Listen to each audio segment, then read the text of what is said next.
추위 이겨내고 우리가 살아서 성전에 모였습니다.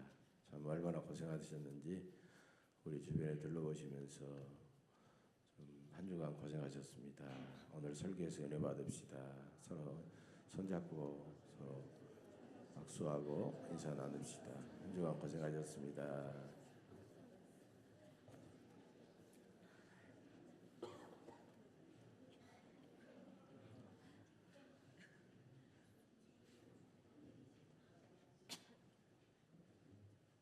오늘 믿음의 장벽을 넘어라는 주제로 함께 은혜를 나누는 그런 시간이 됐으면 좋겠습니다. 사람의 능력은 너무 제한되고 미약하기 때문에 우리가 눈으로 보고 또 귀로 듣고 경험하는 것만 전부다 이렇게 생각하는 것은 대단히 어리석은 일입니다. 우리가 존재하는 것들의 한 5%밖에 보지 못한다고 그래요. 실제로 어둠 속에서도 볼 수 있도록 적외선 카메라도 있고 그러잖아요. 그러니까 우리가 눈에 보이는 것들, 그 이제 가시광선이라고 그럽니다. 보이지 않는 것들은 불가시광선 이렇게 말하는데 실제로 한 5%밖에 우리는 못 본다고 그럽니다. 95%는 보이지 않는 것들이죠. 그러니까 눈에 보이는 것만 믿겠다라는 것은 세상에 존재하는 것들의 95%는 없다고 믿는 어리석은 사람들이죠. 또 사람의 기도요. 이게 음이 떨려가지고 듣는데 1초에 16번을 뜨는 것을 16헤르츠 그렇게 말합니다. 1초에 2만 번이 뜨는 것을 2만 헤르츠라고 그래요. 그러니까 사람은 이 음파가 16헤르츠에서 2만 헤르츠 사이에 있는 것만 듣게 됩니다. 2만 번이 넘어가면 그건 이제 초음파라고 그러죠.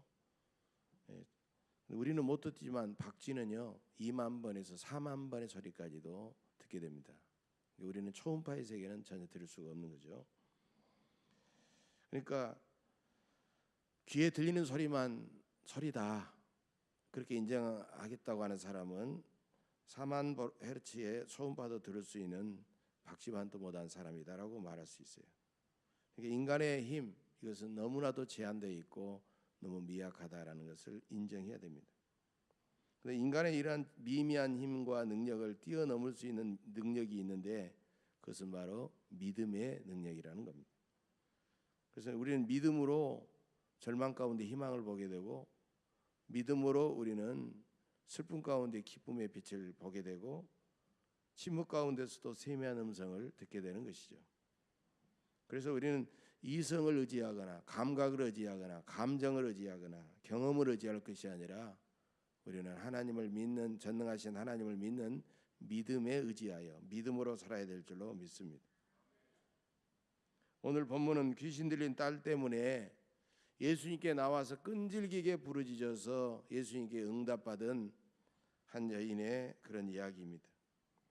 예수님은 서북 쪽에 있는 해안선을 따라 올라가 두로와 시돈 지방으로 가셨습니다. 바로 이 지역은 가나안 지역이었는데 예수님이 처음으로 이방 지역에 가셨던 겁니다. 그런데 가나안 여자가 예수님의 소문을 듣고 뒤에서 막 소리를 질렀습니다. 이 여자에 따른 흉악한 귀신에 들려가지고 오랫동안 고생을 했고 마침내 귀신을 쫓아주고 모든 병을 고쳐주신다는 예수님의 소문을 듣고 예수님께 나온 것입니다. 그런데 이상하게도 오늘 본문에 나온 예수님의 모습은 평소에 부드럽고 따뜻하고 인자하신 예수님의 모습이 아닙니다. 그래서 많은 학자들이 왜 갑자기 예수님이 이렇게 변심하셨나, 왜 예수님이 이렇게도 달라져 버렸나 그렇게 했는데 열심히 연구해 보니까 예수님은 이 가나안 여자의 믿음을 시험하고 있다라고 결론을 내리고 있습니다. 과연 이 여자의 믿음은 이방인인데 어떤 믿음인지 이 여자의 믿음을 예수님은 시험하셨다는 겁니다. 그런데 이 여자는 놀랍게도 장벽과 같은 그런 높은 시험을 넘고 마침내 예수님에게 큰 감동을 주었고 예수님의 응답을 받게 되었던 것입니다. 첫째로 이 여자의 믿음은 예수님의 무관심이라는 장벽을 넘어섰습니다. 이 여자는 크게 소리를 질렀습니다. 주 다윗의 자손이여 나를 불쌍히 여기소서. 내 딸이 흉악하게 귀신 들렸나이다. 여러분, 문제가 있고 병약한 자녀를 둔 부모라면 이 여자의 마음을 충분히 이해할 것입니다. 아픈 자녀를 고쳐보려고 금식하며 철회하며 눈물을 흘리며 기도한 부모들은 이 여자의 외침을 충분히 이해할 것입니다. 어느 인터넷 블로그를 보니까 아가씨와 아줌마의 차이점 해가지고 세 가지가 나와 있습니다. 아가씨는 세상 사람들이 자기만 쳐다본다고 생각하지만 아줌마는 눈에 뵈는 게 없다, 이렇게 나오고 있습니다. 아가씨는 지하철에 빈자리가 있어도 다른 사람 눈치를 보며 살그머니 가서 앉는데 아줌마는 빈자리가 없어도 엉덩이를 들이매고 비비면서 가서 앉는다. 아가씨는 햇빛이 비치면 손으로 이렇게 가리쬐면서 가지만 아줌마는 챙 달린 모자를 푹 눌러 쓰고 다닌다. 여러분, 여기서 중요한 것은 아줌마는 베는 게 없다는 겁니다. 왜 베는 거 없습니까? 사랑하는 가족을 위해서, 남편을 위해서, 자녀들을 위해서 아줌마는 베는 게 없는 겁니다. 사랑 때문에 그런 겁니다. 이 여자도 다른 사람이 자기를 어떻게 보는 게 아랑곳하지를 않습니다. 다른 사람이 나를 이상하게 보도 나를 미친 여자 취급하듯 이상하게 생각하지 않습니다. 예수님, 내 딸이 귀신 들렸습니다라고 그는 불쌍히 여겨달라고 소리소리 지르고 있는 것입니다. 그런데 놀랍게도 주 다윗의 자손이여라고 말하고 있습니다. 이것은 마태복음에서 예수님이 메시아임을 드러내는 그런 중요한 표현입니다. 예수님, 이곳에 오셨군요. 당신은 나의 메시아요, 나의 주인이요, 나의 왕이십니다. 그래서 나의 구주요, 나의 왕이신 당신은 내 모든 문제를 해결해 주십니다. 주여, 저를 불쌍히 여겨 주셔서, 이렇게 고백하고 있는 것입니다. 우리 주님께 나와서 내 모든 형편을 있는 그대로 다 내려놓으면 주님께서 받으셔서 다 해결해 주신다고 이 여인은 믿었던 것입니다. 바로 이것이 우리가 주님 앞에 나오는 출발점이요, 우리 기도의 시작이라는 겁니다. 예수님이 평소에 이렇게 부르짖는 사람을 반드시 만나 주셨지만은 이 여자에게는 한마디도 대답하지 않으셨습니다. 왜 그렇게 무관심하셨을까요? 어떤 사람은 예수님은 이 여자의 믿음을 시험하셨고 이 여자의 믿음이 자라기까지 기다리셨다라고 말하고 있습니다. 하나님께서 내 기도에 침묵하신다고 하면은 내 믿음이 하나님의 응답을 받아들일 만큼 기다리고 계신다는 겁니다. 그렇다면 하나님의 침묵은 우리의 기도의 또 다른 응답이요, 나에게 더 큰 것을 기대하고 계신다는 겁니다. 그렇다면 우리에게 주님께서 기도하지 않아도 포기하지 않는, 응답하지 않아도 포기하지 않는 불굴의 믿음이 우리에게 필요한 것입니다. 우리가 불굴의 신앙, 불굴의 믿음을 가지고 주님 앞에 나아갈 때 우리는 주님께 큰 감동을 주고 주님께 응답을 받게 될 줄로 믿습니다. 두 번째로 이 여자의 믿음은 예수님의 냉대라는 장벽을 넘어섰습니다. 24절에 보면 예수님은 나는 이스라엘 집에 잃어버린 양 외에는 다른 데로 보내심을 받지 않았다고 하시면서 이 여자의 믿음에 찬물을 끼얹었습니다. 이쯤 되면 많은 사람들이, 그래, 당신은 당신의 종족 이스라엘 사람들이나 가서 일하고 나는 그러면 당신과는 해당되지 않는 사람이니까 잘 먹고 잘 사시오 하면서 그냥 자신의 그 부르짖음을 포기하거나 욕을 하거나 그러면서 뒤돌아설 것입니다. 그런데 놀랍게도 25절에서 이 여자는 예수님께 다시 절하면서 주여 저를 도우소서 이렇게 애원하고 있다는 것입니다. 주님이 냉대할수록 이 여인은 더 다가가고 더 엎드려서 애원하고 있다는 사실입니다. 주님 예수님은 결코 물러서지 않는 그런 믿음의 사람을 만나 주실 줄로 믿습니다. 마태복음 7장 7절 이하에서 주님은 말씀하셨죠.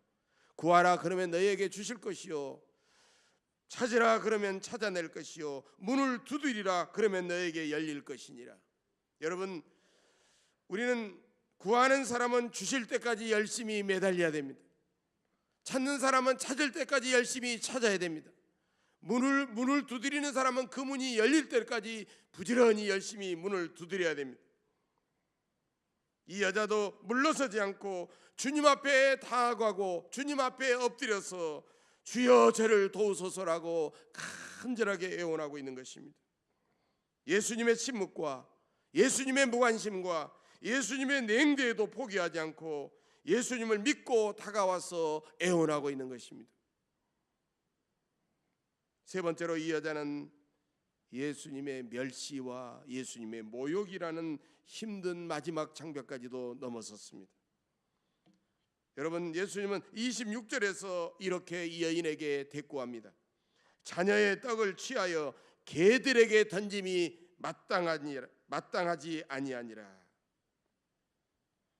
이것은 예수님께서 그 여인을 가려서 그냥 개라고 하는 게 아니라 유대인들은 적어도 이방인들을 향하여 개다라는 그런 인식을 예수님이 그대로 습관적으로 반복하고 있는 것입니다. 이 유대인들이 이방인들을 개라고 했던 것은 세 가지 중요한 이유가 있습니다. 개는 음란한 동물입니다. 이방인들도 신전에서 우상에게 먹고 마시고 춤추고 술을 마시고 취하면 신전에서 고용된 창기들과 함께 음란한 행동을 했기 때문에 그들을 개라고 불렀던 것입니다. 또 여러분 보셨는지 모르겠습니다만은 개는요 자기가 토해놓고 나중에 한 바퀴 쭉 돌고 가지고 자기가 토한 것도 모르고 그냥 다시 그것을 다시 먹는 더러운 짐승입니다.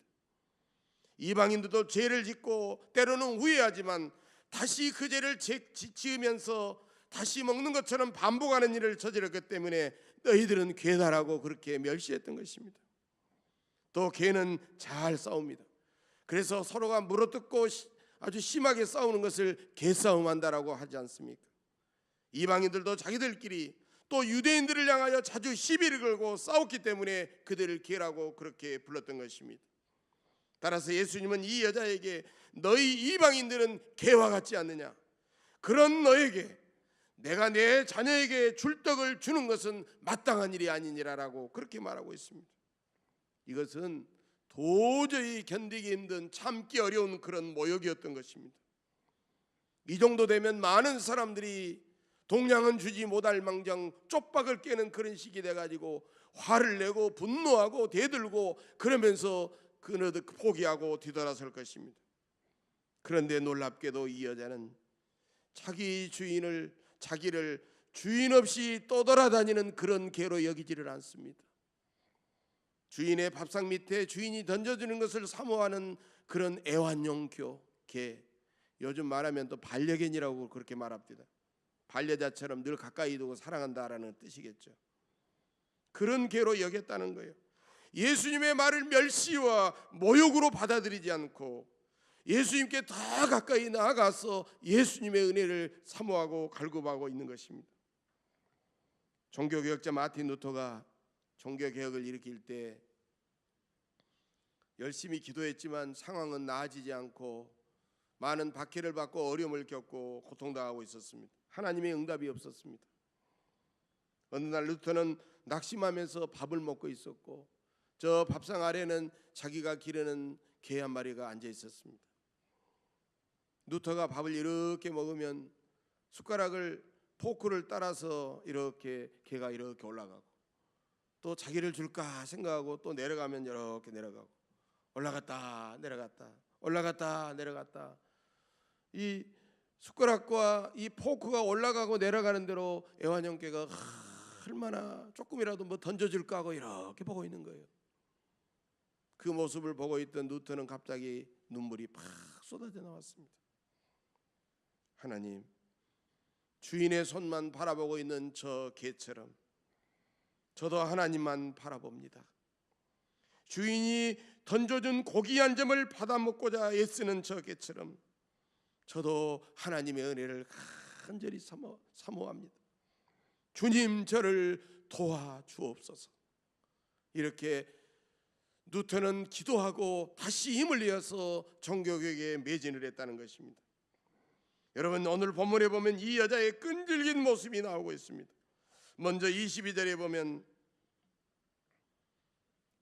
소리 질러라는 말이 나오는데 이 말은 까마귀가 쉰 목소리로 끈질기게 부르짖는다라는 그런 의미를 가지고 있어요. 이 여자는 계속 소리를 질렀습니다. 또 25절에 보면 절하며라는 그 말이에요. 계속해서 엎드리며라는 말이에요. 그래서 포기하지 않고 참고 계속해서 부르짖고 있는 것입니다. 잘 참는 사람, 끝까지 포기하지 않는 사람, 기도가 응답될 때까지 매달리는 사람, 내가 끝장을 보겠다고 그렇게 계속해서 사모하는 사람, 바로 하나님께서 응답하시고 하나님께서 사용하시는 사람이라는 겁니다. 여러분, 기도하는 지금 이 순간이 응답 직전의 순간일 수가 있습니다. 한 번만 더 기도하면 내가 하나님께서 응답해 주시는데 얼마나 많은 사람들이 포기해 버립니까? 한 번 더 시도하고 매달리고 최선을 다하면 이루어지는데 얼마나 많은 사람들이 중간에 결론을 내리고 돌아서 버립니까? 여러분, 우리가 전도하는 일도 그렇습니다. 여러분, 전도가 얼마나 어려운 일입니까? 부담스럽지만 또 실제로 얼마나 어려운 일입니까? 그래서 한 번, 두 번 전도해서 성공한다면 누가 전도하지 않겠습니까? 교회 한 번 데려오는 일이 얼마나 어려운 일입니까? 한 영혼을 구원하기 위해서는 그만큼 많은 기도와 눈물과 헌신과 애씀이 거기에 필요한 것입니다. 뜨거운 눈물의 기도, 따뜻한 사랑과 섬김의 자세, 간절한 설득, 그 다음에 상대방을 향한 배려와 지혜, 끈기와 담력과 담대함과 인내심이 그 모든 것에 뭉쳐서 한 영혼의 굳은 마음이 녹아내리고 마침내 예수님의 복음이 들어가고 그들이 교회에 나오게 될 줄로 믿습니다.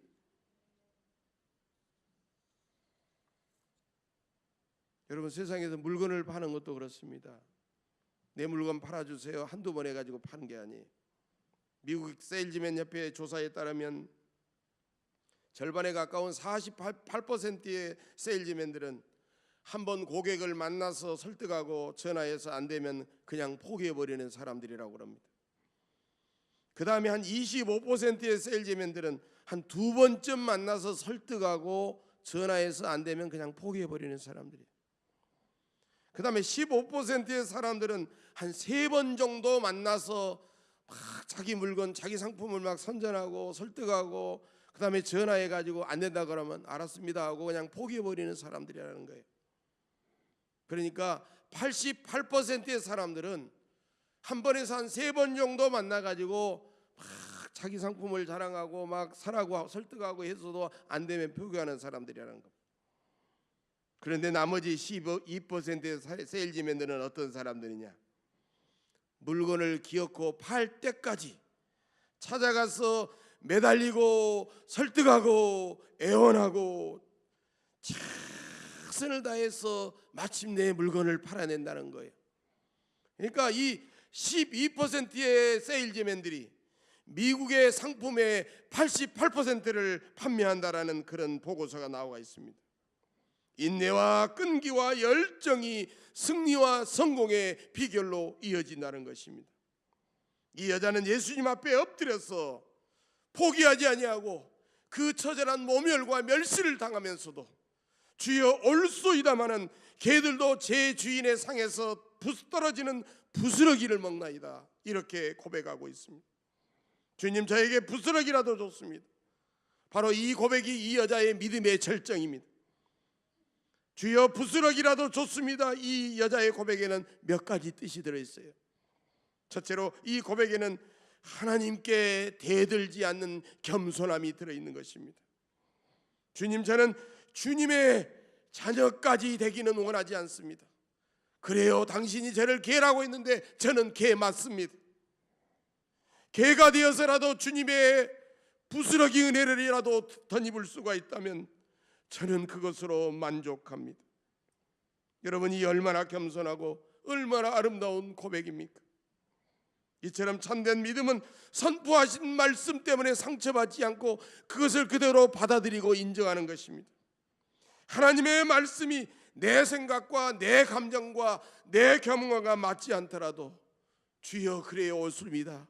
저는 그 말씀이 나에게 해당되지 않더라도 옳습니다, 이렇게 고백하고 받아들이는 것입니다. 주님께서 위로하시든지 책망하시든지 받아들이는 겁니다. 주님께서 즉각 응답하시든지 침묵하시든지 받아들이는 것입니다. 주님께서 높여주시든지 낮춰주시든지 받아들이는 것입니다. 아니, 주님께서 나를 살리시든지 나를 죽여 내 영혼을 불러가시든지 주여 옳습니다라고 받아들이는 것입니다. 오늘날 많은 사람들이 너무 영리하고 너무 똑똑하고 너무 계산적이어서 옳습니다를 하지 못하기 때문에 하나님을 만나지도 못하고 하나님의 은혜도 경험하지 못하고 살아가는 것입니다. 두 번째로 부스러기라도 좋습니다. 이 고백은 끝까지 포기하지 않겠다는 열심이 담겨져 있습니다. 여러분, 열심은 뭡니까? 열심은 열이 뜨거울 열자 마음 심자, 열이 달아오르는 뜨거운 마음을 말하는 것입니다. 열심은 자동차의 엔진과 같습니다. 엔진이 돌아가면서 열이 붙을 때 마침내 동력이 생겨서 바퀴를 움직이고 그 다음에 자동차는 가는 것입니다. 엔진 안 걸리면 아무리 좋은 차라도 소용이 없습니다. 하나님은 열심히 타오르는 사람에게 소원을 주고 비전을 주고 그를 통해서 위대하게 쓰십니다. 여러분의 가슴에 주님께서 주신 비전과 열정이 있습니까? 지성이면 감천이라는 말처럼 열심은 하나님과 주변 사람들의 마음을 감동을 시킵니다.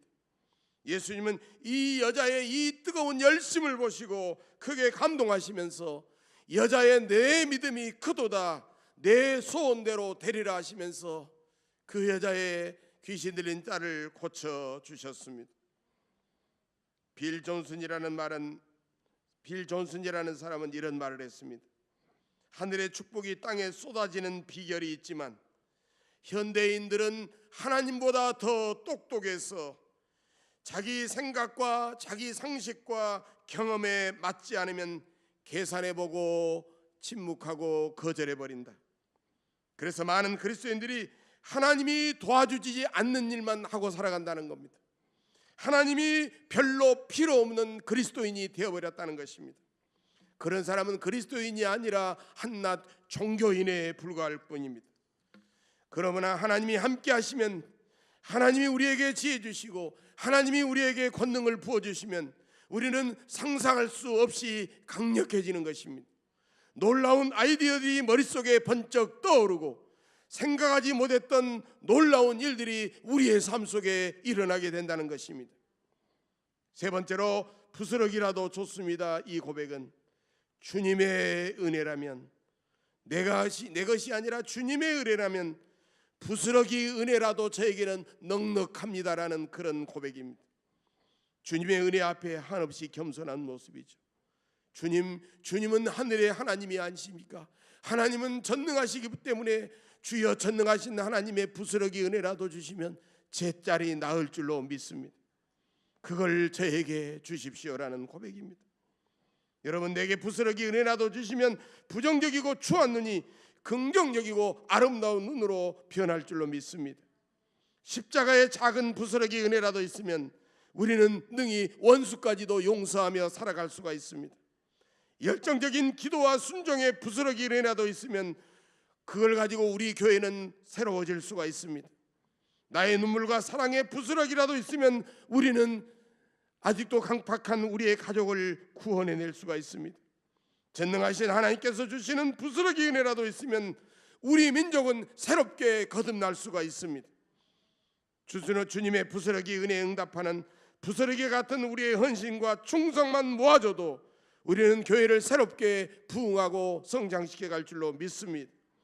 부스러기 같은 우리의 작은 사랑이 모아지면 우리 주변, 우리 지역의 가난한 이웃들을 섬기고 저들을 구제할 수가 있습니다. 우리의 부스러기 같은 기도와 헌신이 정성껏 모아지면 아직도 복음이 들어가지 않는 전 세계 미전도 종족 3분의 1에 해당되는 미전도 종족들에게 하나님의 생명과 구원의 복음을 전파하게 될 줄로 믿습니다. 지금 우리에게 저 가난한 여자의 불굴의 믿음과 열정이 필요합니다. 사랑과 능력의 주님 앞에 나아가십시다. 주님께 나아가는 모든 장벽을 기도와 겸손과 인내와 끈기로 극복하시기를 바랍니다. 그 주님께 부르짖어 주님을 만나시기를 바랍니다. 주님이 내려주실 부스러기의 은혜를 귀중하게 여기고 우리가 가진 부스러기 같은 작은 것들이라도 주님 앞에 아름답게 드려서 위대한 구원의 역사를 이루시며 부흥의 새로운 역사를 경험하시는 여러분들의 삶이 되시기를 주의 이름으로 간절히 축복합니다. 기도하겠습니다. 거룩하고 자비로우신 하나님 아버지, 인생의 위기에서 쉽게 낙심하고 절망하고 기도하지 않았던 저희들이었습니다. 주님 용서해 주시고 저 가난한 여자의 불굴의 믿음을 본받게 하옵소서.